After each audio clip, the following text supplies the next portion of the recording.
Now, today we are going to be talking about GTA and Rockstar games in general. Now, as we all know, that might be the best game of all time.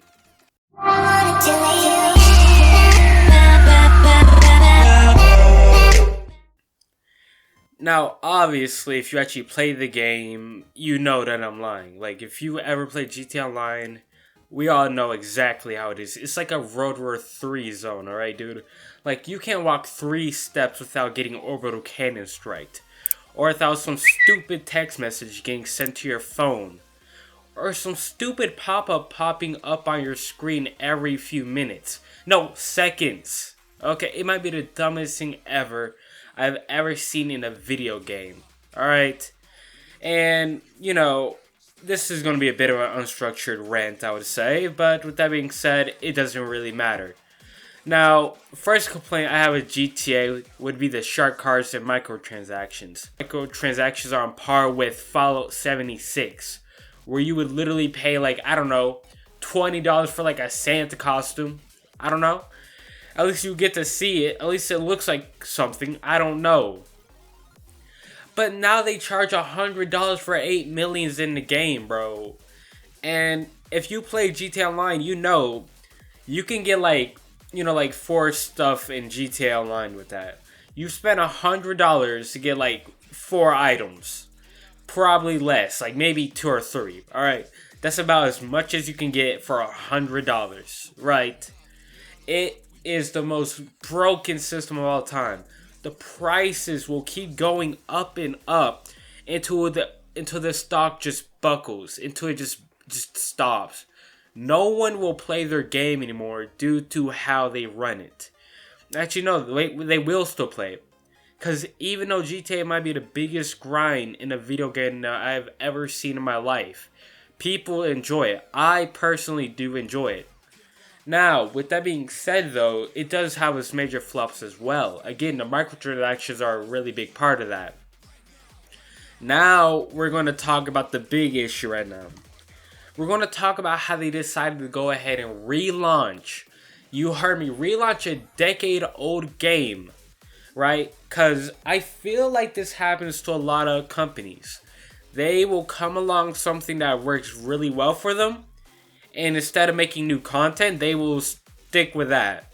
They'll just see if they can milk it until it's dry, and when they'll do all they can just to keep up their margins. Alright, that's all they'll do.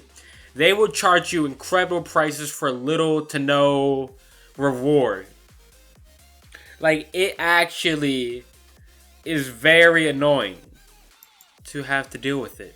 Now, another thing I would like to talk about is how they added a casino DLC recently, right? Well, here's the thing. I know logically you guys might say I'm some brain dead troglodyte for saying this, but people do have gambling addictions and they will pay literal money with shark cards just to go ahead and gamble in there more. I personally spent 1 hour in there without even noticing it. And I literally got lost in the place. I felt like I was in an actual casino. I didn't want to leave.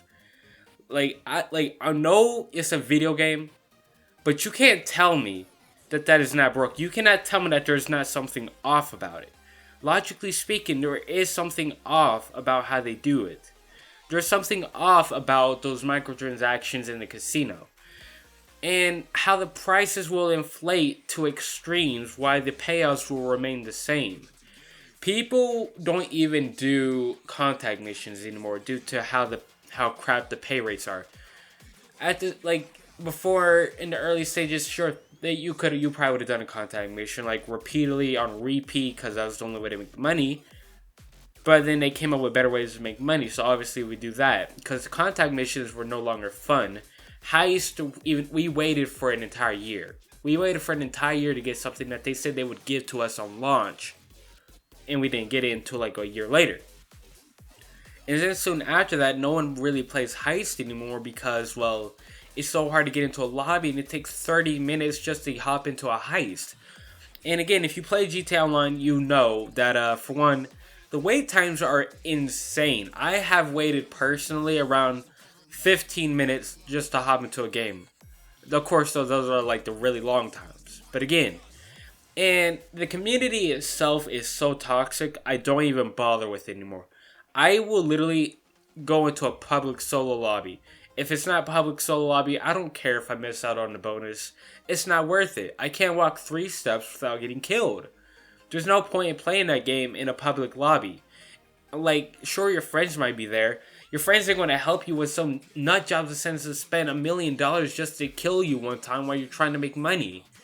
Like, the game itself is broken. Rockstar knows it's broken. And we keep telling them how they can improve upon it. And what do? They don't fanboys go ahead and buy their stupid game again. Well, let me tell you, I'm not going to buy that game. Alright? There is no reason to buy the game. They say enhance and enchants, please.